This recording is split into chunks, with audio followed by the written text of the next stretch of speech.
Une semaine soclage sur les socles et l'installation des pièces pour le jury final, l'examen des apprenants. Donc les socles, c'est-à-dire la fabrication des socles, mais pas que. Également le concept d'un socle. Qu'est-ce que c'est un socle par rapport à une pièce pour la mise en valeur? On a préparé cette semaine beaucoup de matériaux pour travailler le bois principalement, puisqu'on fait un autre stage sur le socle en soudure et en métal. Là, c'est sur le bois qu'on va vraiment axer cette semaine avec James Wright. Les préparatifs, c'était surtout des scies sauteuses, des perceuses, des visseuses. Et puis on a préparé également des scies circulaires et de quoi également poncer le bois. On n'a pas préparé énormément de matériaux cette semaine puisqu'on attendait surtout une réflexion, un temps de réflexion. On voulait que les élèves apportent leur carnet de bord, leur carnet de tendance et leur préparatif de mémoire pour réfléchir avec eux sur ce qu'est un socle et qu'est-ce qui serait le plus opportun pour la mise en valeur de leur travail. Donc on attendait de faire des maquettes avec de la terre, du coup, avec du carton, pour bien réfléchir au socle qu'on allait fabriquer ensuite, si on prenait du bois ou pas, si ça justifiait. Donc le formateur cette semaine est James Wright, qui est déjà venu ici en formation pour les poches d'air, et il va continuer à travailler d'ailleurs cette technique de Air Pocket avec Sandrine Zillard cette semaine, puisqu'elle a commencé sa rentrée en janvier et pas en septembre comme les autres. James est un intervenant en résidence aussi ici au SPIFAC, donc c'est un artiste qui a l'habitude de travailler sur des installations. Il a travaillé également dans des musées, donc il a un regard artistique très aiguisé et il va permettre aussi une réflexion sur le soclage et l'installation. Donc il leur présente tout un diaporama de visuels, de références artistiques et de différents artistes. Et sur une installation artistique, qu'est-ce que c'est exactement, qu'est-ce que ça veut dire? Donc qu'est-ce qu'on raconte, quel est le sens artistique que l'on met dans notre pièce et du coup dans notre socle. C'est-à-dire que là, le challenge, c'est vraiment est-ce que notre socle il va mettre en valeur notre pièce? Est-ce qu'il va devenir du coup très discret ou important? Et il ne faut pas qu'il prenne plus de force que la pièce qui va être présentée. Donc ça va être ça qui va être vraiment important de diriger cette semaine avec James. Donc là, cette semaine, les élèves vont vraiment réfléchir pour mettre en valeur leur matière. S'ils travaillent la terre ou la résine comme marine ou la porcelaine, quel est le socle le plus approprié? Donc souvent, cette semaine, ils ont décidé d'utiliser le bois, mais ça se justifie, ça se réfléchit. Et puis, ils vont également pouvoir réfléchir comment il peut être discret tout en étant présent. Et il raconte également quelque chose de cohérent avec l'œuvre qui est déposée sur ce socle-là.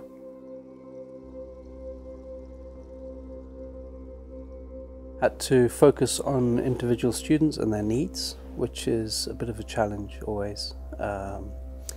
So each student has unique work, of course, different sizes, so they all have different requirements.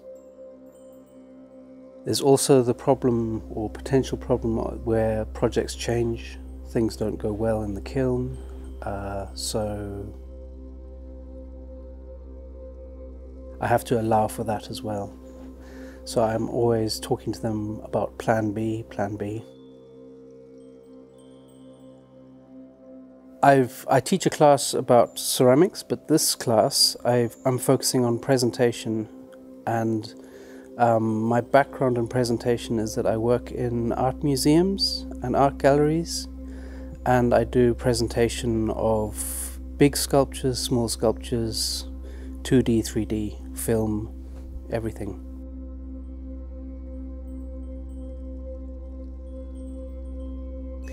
When you're working in a museum, the curator tells you, I want this piece there and I want it displayed this way. And then it's up to me as a technician to build the socle that the object is going to be displayed on, hide any wires that need to be hidden. If it's a sound piece, it's hiding speakers, hiding cables and walls, all of these sorts of ideas. So that experience I try to pass on to the students here.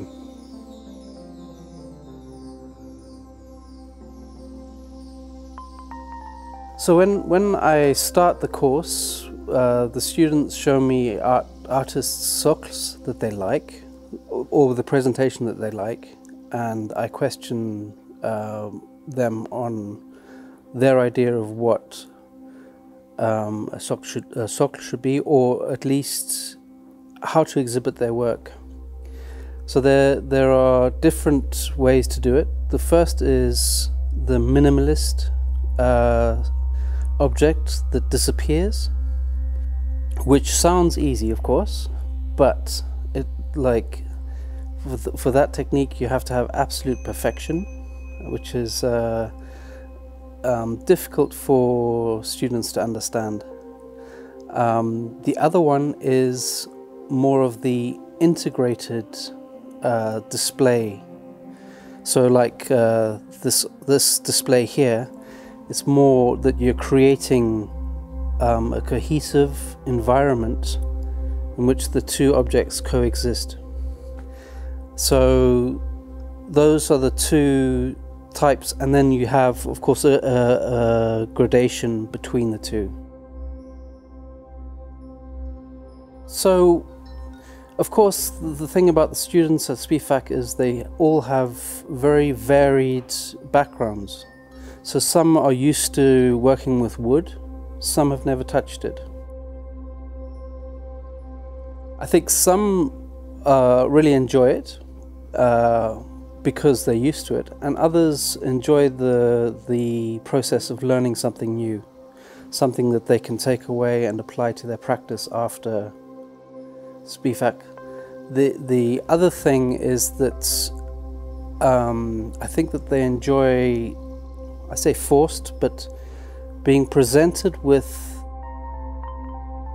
thinking about how their objects exist in a space other than the studio, which is vital for the future artist.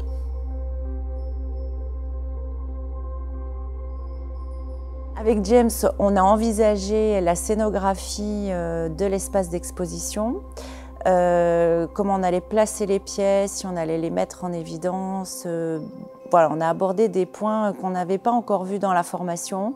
Mettre en avant nos pièces, donc utiliser des soclages et réfléchir à l'ambiance globale qu'on veut donner lors de l'exposition. Alors personnellement, moi j'ai une grande salle à disposition pour l'exposition, donc son aide est précieuse pour vraiment savoir à quelle hauteur on met les objets, quel objet on met en avant, quels matériaux on utilise pour faire les soclages. Donc j'ai fait deux options parce que ma pièce n'est pas encore cuite, donc il peut y avoir un risque de casse à la cuisson. Donc j'ai deux options d'exposition et donc je travaille sur des soclages sur mes maquettes. Donc j'ai fait un socle en plâtre où j'ai moulé la forme de ma main, qui est la sculpture que je présenterai, et pour avoir une présentation aérienne. Et je fais un deuxième soclage avec du bois et du miroir et des tiges métalliques. Là, on m'a aidé à les souder. J'apprendrai à les souder dans quelques semaines pour la pièce définitive et qui permettent de présenter sur tous les points de vue la pièce.